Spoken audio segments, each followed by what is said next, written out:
গতকাল বোমা আর আজ ঢাকার মধুর ক্যান্টিনে ভাঙচুর। ঐতিহ্যবাহী মধুর ক্যান্টিনে চেয়ার টেবিল ভাঙচুর। ঢাকা বিশ্ববিদ্যালয়ের স্মৃতি বিজড়িত ওই মধুর ক্যান্টিন। বাংলা ভাষা আন্দোলনের আঁতুড়ঘর মধুর ক্যান্টিন। বুধবার মধুর ক্যান্টিনে তাণ্ডব চালায় এক ব্যক্তি। ভয়ে ক্যান্টিন ছাড়েন বিশ্ববিদ্যালয়ের পড়ুয়ারা। বিশ্ববিদ্যালয় ছাত্র দলের ব্যানারও ভেঙে ফেলা হয়। ভাঙচুরের ঘটনায় একজনকে গ্রেফতার করেছে পুলিশ। আরো আপডেট দেবে সান্নিক, রয়েছে সঙ্গে সান্নিক। গতকালের এই ঘটনায় যে ব্যক্তি এই ঘটনা ঘটিয়েছে তাকে তৎক্ষণাৎ সেখানকার নিরাপত্তা রক্ষীরা তারপরে আটক করে এবং তাকে পরবর্তীতে পুলিশের হাতে তুলে দেওয়া হয়। যেটা সেখানকার পুলিশ সূত্রে খবর যে সেই ব্যক্তি যখন এই ঢাকা বিশ্ববিদ্যালয়ের অন্তর্গত এই ক্যান্টিনে ভাঙচুর চালাচ্ছিল সেই সময় কাজী নজরুল ইসলামের সমর্থনে সে স্লোগানিং করছিল এবং তার সঙ্গে সে এই ভাঙচুর চালাচ্ছিল। অর্থাৎ ভেতরে বেশ কিছু ফার্নিচার সে নিয়ে ছোড়াছুড়ি প্রথমে শুরু করে এবং বেশ কিছু আর্টিফ্যাক্ট সেখানে ছিল যেগুলো ভাঙচুর করা হয়েছে বলে খবর। 1921 সালে এই ক্যান্টিন তৈরি হয়েছিল যদিও, কিন্তু 1971 সালে ভাষা আন্দোলনের সময় সেই সময় মুক্তিযোদ্ধাদের একেবারে আঁতুড়ঘর হয়ে ওঠে ঢাকা বিশ্ববিদ্যালয়ের অন্তর্গত এই মধুর ক্যান্টিন।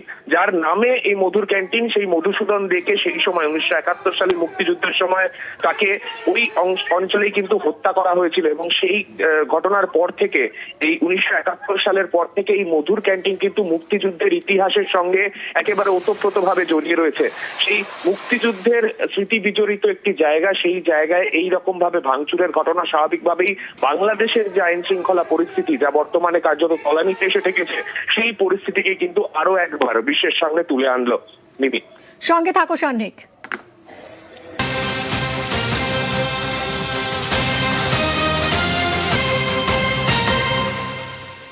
আর এর মধ্যে 17 বছর পর ফিরলেন তারেক রহমান। ইউনূসকে চাপে 17 বছর পর তারেক রহমান আজই বাংলাদেশে পা রাখলেন। বিএনপি নেতা তারেক রহমান, খালেদা জিয়ার ছেলে তারেক রহমান, লন্ডন থেকে ফিরলেন তিনি। সান্নিক রয়েছেন সঙ্গে, আরো জানাবে সান্নিক। বিএনপি কর্মী সমর্থকরা কতটা উচ্ছ্বসিত তারেক রহমান ফেরায়, তাকে স্বাগত জানাতে কি ব্যবস্থা? তো বিএনপির কর্মী সমর্থকদের উচ্ছ্বাস কিন্তু বাঁধভাঙা, কেননা আজকে ঢাকা বিমানবন্দরে দুপুরবেলা তারেক রহমানের নামার কথা। ইতিমধ্যেই তিনি বাংলাদেশে পৌঁছে গিয়েছেন। সিলেট বিমানবন্দর থেকে যে কানেক্টিং ফ্লাইট, সেই কানেক্টিং ফ্লাইট সরাসরি ঢাকা বিমানবন্দরের দিকে যাবে।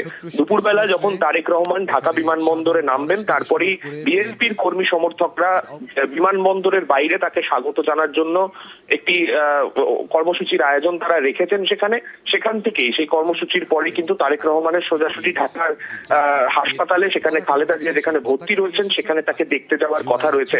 এছাড়াও আজকেই যে ছাত্র নেতার মৃত্যুকে কেন্দ্র করে আমরা দেখেছি সম্প্রতি ঢাকা উত্তপ্ত হয়ে উঠেছিল, তার সেই হাদির আজকে সমাধিস্থলেও কিন্তু যাওয়ার কথা রয়েছে তারেক রহমানের। যদিও অন্তর্বর্তীকালীন সরকারের তরফে এই যাবতীয় যা কর্মসূচি বা যা রয়েছে সেই সমস্ত কিছুতে উৎসাহ দেয়া হচ্ছে, কিন্তু স্বভাবতই কিন্তু একটা প্রশ্ন পাশাপাশি উঠছে, কেননা ইউনূস সরকার যারা অন্তর্বর্তীকালীন এই সরকারের দায়িত্ব সামলাচ্ছে তাদের কিন্তু যথেষ্ট তারা চাপে, সেই বিষয়টাও কিন্তু আন্তর্জাতিক মহলে যথেষ্ট স্পষ্ট। কেননা সাম্প্রতিক ঘটনা প্রবাহ যদি দেখা যায় সেক্ষেত্রে ফেব্রুয়ারিতে যে নির্বাচন হওয়ার কথা রয়েছে বাংলাদেশে, সেই নির্বাচনে বিএনপি যে একটা বড় ফ্যাক্টর হয়ে দাঁড়াতে পারে সেটা কিন্তু একেবারেই স্পষ্ট। সেক্ষেত্রে ইউনূস বা যারা অন্তর্বর্তীকালীন সরকারে যারা দায়িত্বে রয়েছেন তাদের ক্ষেত্রে একটা নির্বাচিত সরকার আসার যদি সম্ভাবনা তৈরি হয়, সেই জায়গায় তারা যে যথেষ্ট চাপে রয়েছে এবং যে সাম্প্রতিক ঘটনা প্রবাহে আমরা যে ছবি দেখতে পাচ্ছি, একের পর এক বিভিন্ন জায়গায় অশান্তির ঘটনা ঘটছে বাংলাদেশ জুড়ে, যাতে এই নির্বাচন কোন রকম ভাবে পিছিয়ে যায়, সেই ঘটনার ক্ষেত্রে কিন্তু তারেক রহমানের দেশে ফিরে আসা অত্যন্ত গুরুত্বপূর্ণ এবং ভারত সরকারও কিন্তু কূটনৈতিক ভাবে সেই দিকে কিন্তু যথেষ্টই নজর রাখছে, তেমনটাই বলাই যায়। ধন্যবাদ সান্নিক।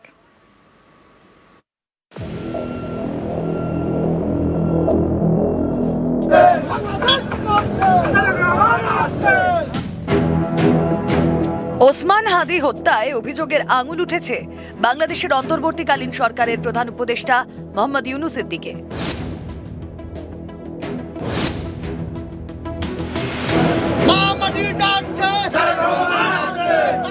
বিদেশে থেকেও গত 1.5 দশক ধরে বাংলাদেশের অন্যতম প্রধান রাজনৈতিক দল বিএনপির সমস্ত কর্মকাণ্ডে নেতৃত্ব দিয়েছেন। বাংলাদেশের প্রাক্তন প্রধানমন্ত্রী খালেদা জিয়া যত অসুস্থ হয়েছেন, বিএনপি সমর্থকদের কাছে তত বড় ভরসার জায়গা হয়ে উঠেছেন লন্ডনে থাকা তারেক। জুলাই আন্দোলনের জেরে শেখ হাসিনা দেশ ছাড়ার পর ভার্চুয়াল ভাষণে দলের নেতাকর্মীদের ভোকাল টনিক দেন তারেক।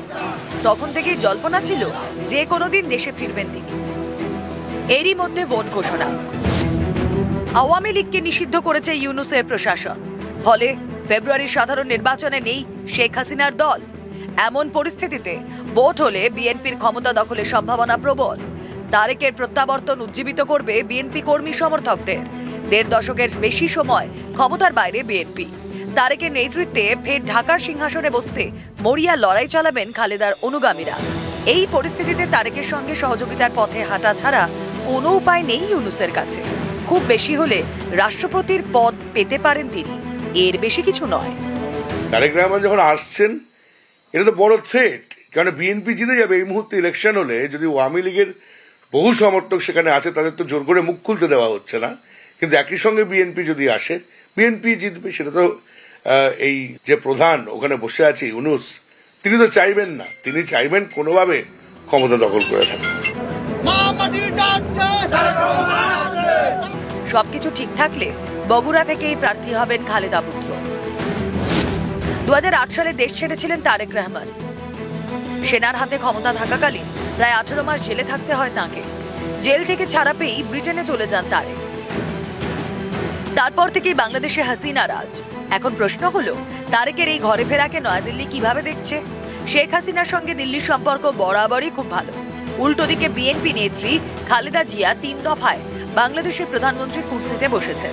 তার সঙ্গেও ভারতের সম্পর্ক খুব একটা খারাপ ছিল না। সমস্যা একটাই, খালেদার আমলে বারবারই বাংলাদেশের মাটিতে ভারত বিরোধী শক্তিদের মাথাচাড়া দেওয়ার অভিযোগ উঠেছে। কিন্তু এখন পরিস্থিতি একেবারে আলাদা। ইউনূসের আমলে নৈরাজ্যের বাংলাদেশ তৈরি হয়েছে। সেখানে এখন ভারত বিদ্বেষের পাহাড়, মৌলবাদী এবং দুষ্কৃতীদের মুক্তাঞ্চলে পরিণত হয়েছে প্রতিবেশী দেশটি। রোজ সেখান থেকে হিন্দুদের আক্রান্ত হওয়ার খবর আসছে। এই পরিস্থিতিতে সেখানে কোনো নির্বাচিত এবং দায়িত্বশীল সরকার এলে দিল্লির পক্ষে তাদের সঙ্গে কূটনৈতিক আলোচনার পথে হাঁটার সুযোগ মিলবে। আওয়ামী লীগ যেমন আমাদের সঙ্গে সম্পর্ক ছিল, ঠিক তেমনি বিএনপি যখন এসেছিল, ভারত কি তার বিরোধিতা করেছিল?